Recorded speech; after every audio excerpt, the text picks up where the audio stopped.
एक बार एक व्यक्ति मुझसे उलझ गए, मुझे लगे आप मूर्ति पूजा करते हो, ये तो ऐसा है, ये तो वैसा है। मैंने कहा इस संसार में कौन सा ऐसा धर्म और मजहब है जो बुत परस्ती न करता हो? ये बात दूसरी है, किसी का बुत कैसा है, किसी का बुत कैसा है, कौन ऐसा है आप बताइए। तो वो किसी धर्म विशेष से उनका संबंध था, मैं नाम नहीं लेना चाहता।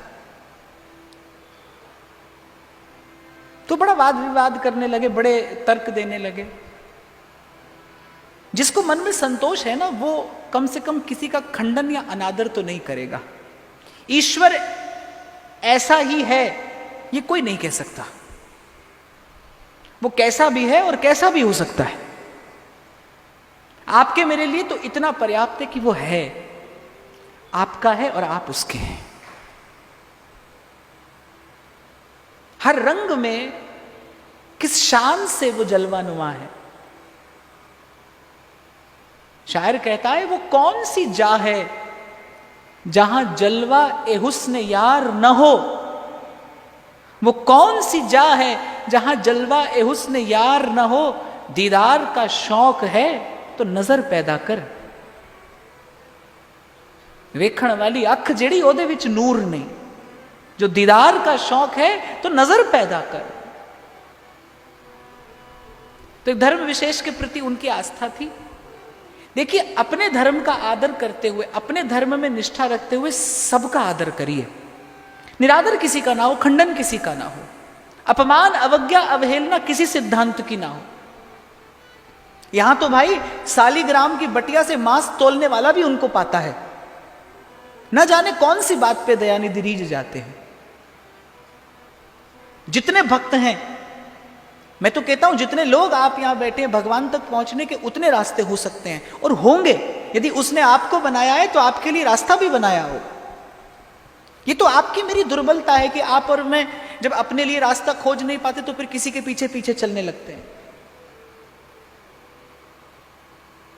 किसी का अनुसरण करना, किसी का करना दूसरी बात है, पर बिना विचार किए किसी के पीछे चल पड़ना यह दूसरी बात है। तो एक धर्म विशेष के प्रति उनकी आस्था थी और संयोग से मैं जानता था कि वो किस धर्म के अनुयायी हैं।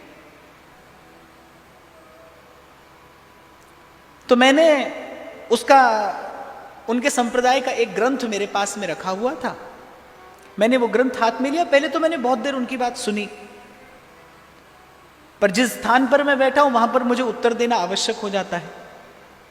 बहुत देर तक तो पहले मैंने उनकी बात सुनी, लेकिन जब वो कहते गए तो मैंने अलमारी से पुस्तक निकाली। पुस्तक खोलते ही उनके आचार्य का चित्र था।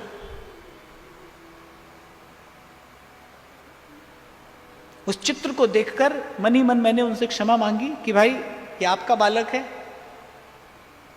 आपका आश्रय लेकर ही इसे समझाना पड़ेगा। वो चित्र लेकर मन ही मन मैंने उनसे क्षमा मांगी और चित्र में उनके गाल पर एक चपत लगा दी। अब तो भाई वो व्यक्ति बड़ा चिल्लाया, ये आपने कैसे कर दिया, हमारे सामने हमारे गुरुदेव का अपमान कर दिया। मैंने कहा कैसे अपमान हो गया, गुरुदेव तो यहां है नहीं। बोले उनका चित्र तो है। बोले गुरुदेव तो यहां है नहीं। मैंने कहा उनका चित्र है, आपने कैसे हमारे गुरु का अपमान कर दिया। मैंने कहा भैया, चित्र को झापड़ लगाने से अगर गुरु का अपमान होता है तो मेरे ठाकुर को भोग क्यों नहीं लग सकता। इसे झापड़ लग सकता है, उसे भोग क्यों नहीं लग सकता। ये जो मैंने किया ये तो मैंने अभाव से किया, कुभाव से किया। भक्त तो भाव से सेवा करता है, क्यों नहीं हो सकता, कैसे नहीं हो सकता। होता है बाप, भक्त के भाव से, भक्त के प्रेम से वशीभूत होकर भगवान प्रकट होते हैं। हरि व्यापक सर्वत्र समाना, प्रेम ते प्रगट होहि मैं जाना। महादेव कह रहे हैं प्रेम ते प्रगट होहि मैं जाना। हाँ, ये बात दूसरी है, जिसने देखा नहीं वो तो अनुमान लगा सकता है। और होता यहां पर ऐसा है, जिसने देखा वो कुछ कहता नहीं। साईं बुल्ले शाह कहते हैं, बीखा बात अघन की कहन सुनन की नाही, प्रेम की बात अघन की कहन सुनन की नाही, जो जाने सो कहे नहीं, जो कहे सो जाने नहीं। जिसने देखा वो तो कहता है कि सार न जाना तेरी, जिसने देखा है वो तो कहता है सार न जाना तेरी, ज्ञान ध्यान किछ कर्म न जाना। और जिसने नहीं देखा वो हम जैसे लोग जो होते हैं वो आपको दिखाते फिरते हैं, आपको प्रवचन सुनाते हैं, उपदेश सुनाते हैं। तो भक्त के भाव से, प्रेम से वशीभूत होकर भगवान प्रकट होते हैं।